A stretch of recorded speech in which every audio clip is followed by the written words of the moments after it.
வணக்கம், welcome to my channel SB electronics Viluppuram. நம்ம இன்றைக்கி என்ன பார்க்க போகிறோம் பார்த்தீங்கன்னா, சோனி 43 inches மாடல் வந்து KLV43W772E மாடல். இந்த மாடலில் வந்து பார்த்தீங்க அப்படின்னா 6x பிளிங்கிங் வரும். அதாவது ரெட் லைட் வந்து 6 டைம் பிளிங்க் ஆகும். டிவி ஆன் பண்ண உடனே சோனி லோகோ 3 டைம் வந்துட்டு 6 டைம் வந்து ரெட் லைட் வந்து பிளிங்க் ஆகும். இது சர்வீஸில் வந்து 6x பிளிங்கிங் மென்ஷன் பண்ணுவாங்க. இந்த ஃபால்ட்டு இது எதனால் வருது அப்படின்னு பார்த்தீங்க அப்படின்னா, டிவியோட பேக் லைட் கம்ப்ளைண்ட்டாக இருந்துச்சு மட்டும்தான் இந்த 6x பிளிங்கிங் வரும். 6x பிளிங்கிங்லேயே வந்து பார்த்தீங்க அப்படின்னா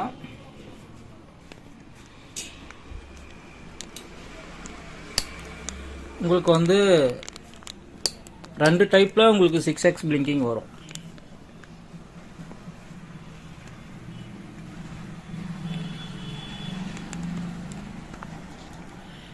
ஆங்கிள் சரியாக வரல, சாரி.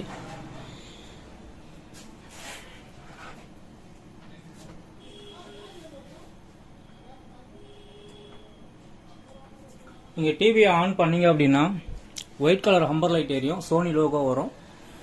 டிவி ஆஃப் ஆகிட்டு திருப்பியும் வந்து உங்களுக்கு சோனி லோகோ வரும். திருப்பியும் ஆஃப் ஆகிட்டு திருப்பி சோனி லோகோ வரும். இந்த கண்டிஷனில் நீங்கள் டாப்பில் பார்த்தீங்க அப்படின்னா ரெட் கலர் லைட் வந்து 6x பிளிங்கிங் போகும். இது எல்லாம் தெரிஞ்சு தானே, இது காமன் தானே அப்படின்லாம். இது 6x பிளிங்கிங் வந்து 2 டைப்பாக கம்ப்ளைண்ட் வரும். இது 2 காமன் தானே அப்படின்னு பார்த்தீங்க அப்படின்னா, கம்ப்ளைண்ட்டை வந்து கன்ஃபார்ம் பண்ணுறது தான் இம்பார்ட்டன்ட். ஒன்று வந்து பேக்லைட் கன்ஃபார்மாக இல்லை LED டிரைவ் போர்டு கம்ப்ளைண்ட்டா அப்படின்றத கன்ஃபார்ம் பண்ணோம். அதுக்காக தான் இந்த வீடியோ. ஃபஸ்ட்டு வந்து 3 டைம் சோனி லோகோ வந்துட்டு 6x போச்சு அப்படின்னா பேக்லைட் தான் ஃபால்ட்டு, அது கன்ஃபார்ம் பண்ணிக்கலாம். ரெண்டாவது வந்து ஹம்பர் லைட்டு எரிஞ்சிட்டு ஆஃப் ஆகிட்டு சோனி லோகோ வராது, திருப்பி அதேமாரி ஆஃப் ஆகிட்டு திருப்பியும் LED எரியும். இந்த மாதிரி ஒரு 3 டைம் வந்து உங்களுக்கு Humber light, white colour Humber light எரிஞ்சிட்டு திருப்பியும் இதே 6x பிளிங்கிங் போச்சு அப்படின்னா பேக்லைட் டிரைவர் போர்டு வந்து கம்ப்ளைண்ட். அப்போ நீங்கள் பேக்லைட் டிரைவர் போர்டை நீங்கள் சேஞ்ச் பண்ணுற மாதிரி இருக்கும். அந்த டிஃப்ரெண்ட்காக தான் நான் உங்களுக்கு இவ்வளோ கொஞ்சம் விளக்கமாக சொல்கிறேன், வேற ஒன்றும் ரீசன் இல்லை. இப்போ இது பேக்லைட்டு மாற்றுற ப்ராசஸ்ஸு, இது எப்படி பண்ணலான்றதை நான் உங்களுக்கு வீடியோவாக காமிக்கிறேன்.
இந்த மாடல் டிவியில் வந்து பார்த்தீங்கன்னா 6x பிளிங்கிங் வந்து இந்த டிரைவர் போர்டு ஃபால்ட்டாக இருந்தாலும் 6x பிளிங்கிங் போகும்.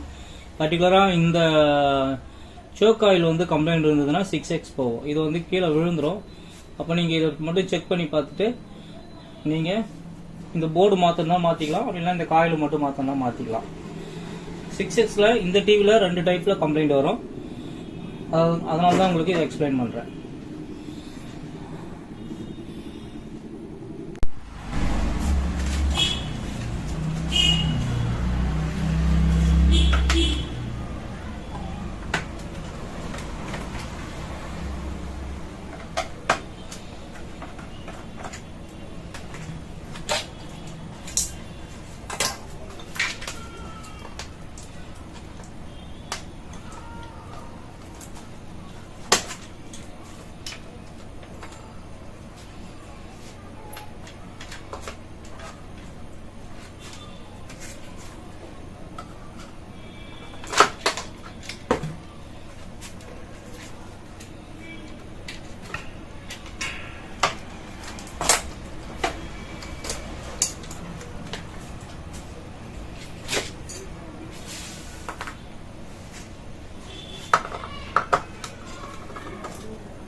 இதை வந்து 2 பார்ட்டாக உங்களுக்கு போடுறேன் வீடியோ, ஏன்னா இது லென்த் வீடியோவாக போகும்.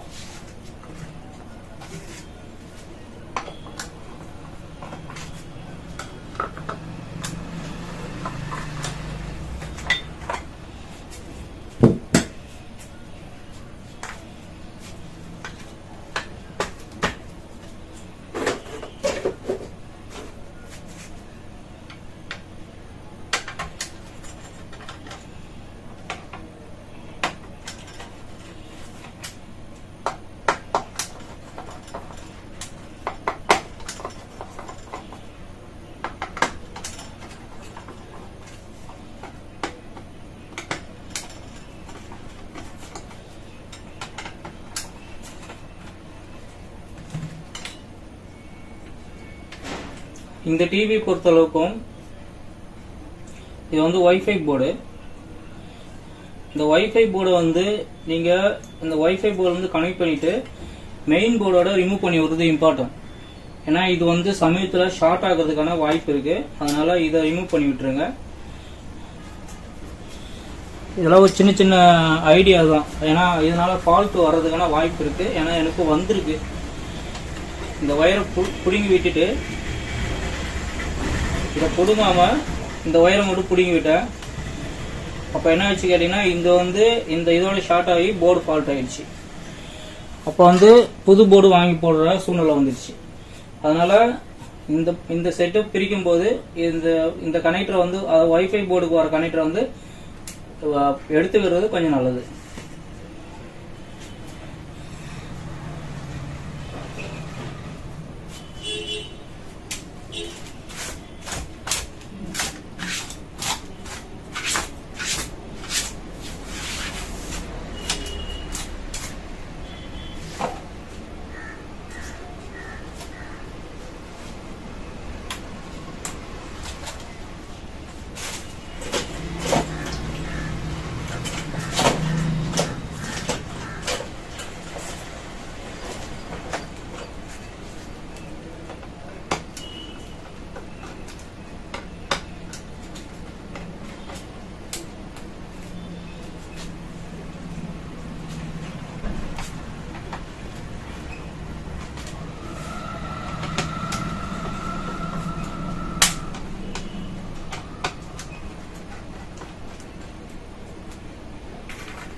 இந்த கார்னர்ல ரெண்டு ஸ்டிக்கர் ஒட்டியிருக்காங்க, அதை ரிமூவ் பண்ணிக்கிங்க.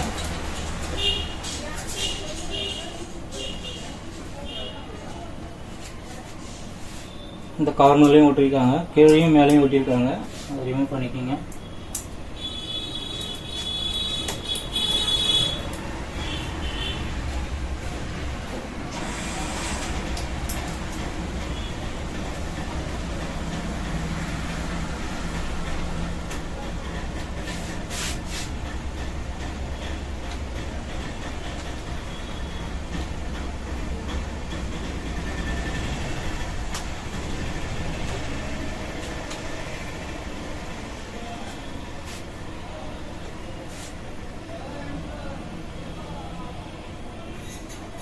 பெரும்பாலும் டிஸ்பிளே என்ன பண்ணுவாங்கன்னு கேட்டீங்கன்னா, இவ்வளவு பெருசா இருக்கிறதுனால அடியில கை விட்டு தூக்குவாங்க சில பேர். அந்த மாதிரி தூக்க வேண்டாம், அது ஹை ரிஸ்க்.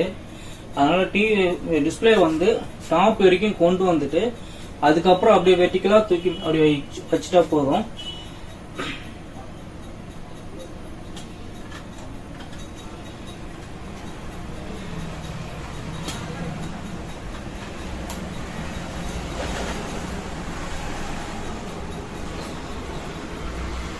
இந்த பொசிஷன்ல கொண்டு வந்து அப்படியே எடுத்து ஓரமா வச்சிடுங்க.